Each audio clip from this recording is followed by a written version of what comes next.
Hey YouTube, how's everybody doing? My name is JC and welcome to the Cuban Redneck Kitchen. Yes, if you if you subscribe to this channel for the DIY projects, you're probably freaking out just about now. But don't worry, this is not a cooking channel. We're gonna do our DIY stuff, but every once in a while we're gonna wander around the kitchen and get a few things done to enjoy time with the family. So with that said, thank you for stopping by. I want to give special thanks to those who have subscribed. If you haven't already done so, come on, just right there, hit the little button there.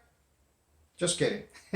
All right, so the fact is, and I hate to sound like a broken record, man, but this is not the Food Network.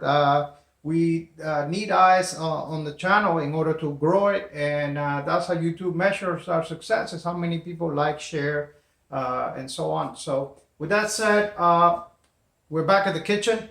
We are in December. Christmas is a week away. Actually, a few days away. I'm not like 4 or 5. Anyhow, so nothing says more of Christmas or the holiday season in a Spanish or a Cuban household like Crema de Vie. No big deal, right? So I went on YouTube and started snooping around and started running into recipes with like powdered milk and preservatives and this and that. Like, oh, yo, time out.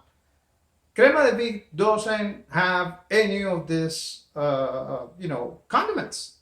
So picked up the phone, called my mom, and got the inside track on the family 100-year-old recipe. And here it is.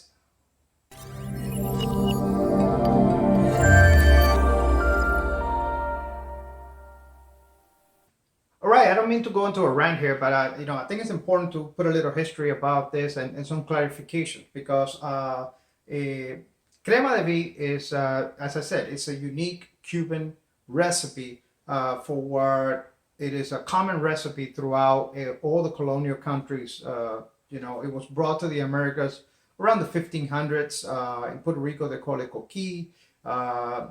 Places like Barbados or Trinidad and Tobago, they call it Ponche de Creme.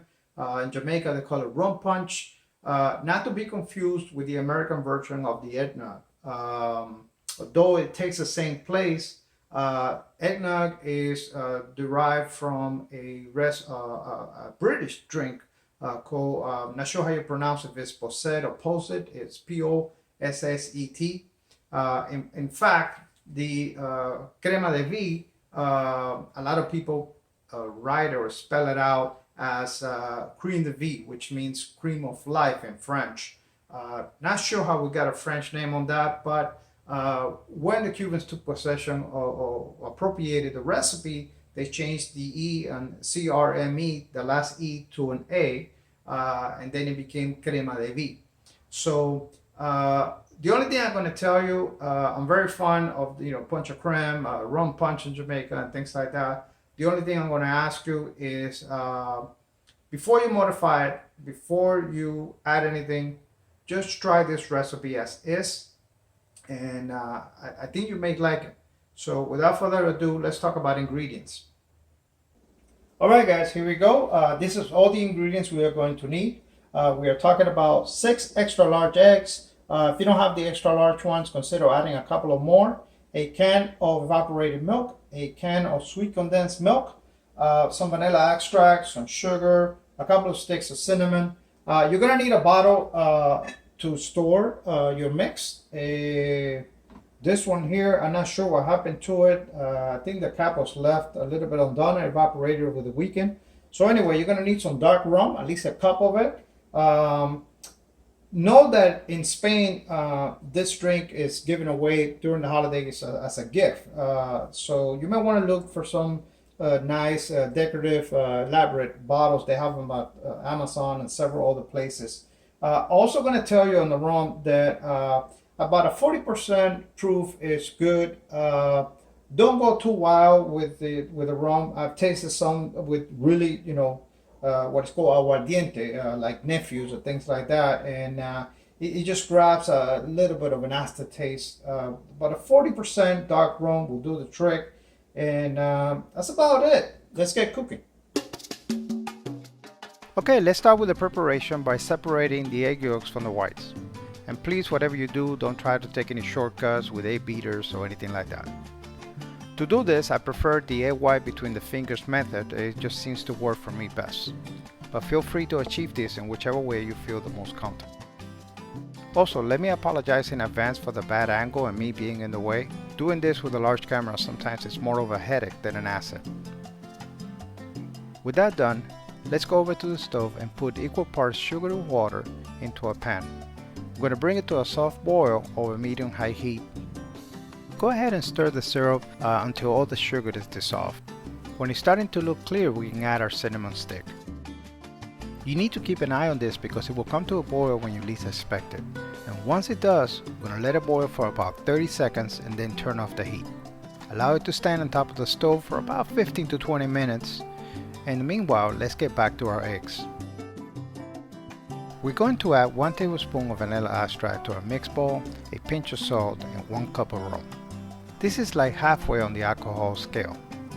At a bare minimum, you want to add about 1/2 cup, and at the most about 1.5. If you need more than that, I think you need to call AA. Go ahead and stir everything thoroughly and let it stand for a minimum of 10 minutes, ideally 15 to 20. What this is going to do is going to temper the egg so that we don't have to cook it. About 15 minutes have elapsed and we are ready to assemble our Crema de Vie. We're going to start by inserting our cinnamon stick on our bottle with a set of tongues. Make sure not to touch that syrup, it is still hot. We then proceed to put our syrup, our 2 cans of milk, and our egg mixture into a clean mixing bowl. We need to mix this thoroughly for 3 to 4 minutes. Then bring over the bottle and with the help of a funnel, let's fill our Crema de Vie container. As you can see, I'm a little bit short, and that is because somehow, for some reason that I can't explain, I used 1.5 cups of sugar and water instead of the 2 that the recipe calls for. With that done, let's cap it up and put it in the fridge for 8 to 12 hours before consuming. Make sure to shake it well before you serve it. My friends, may you and your family have a blessed holiday season, and I'll see you on the next video. Please support this channel by subscribing, liking, and sharing. And don't forget to hit that notification bell. Thank you.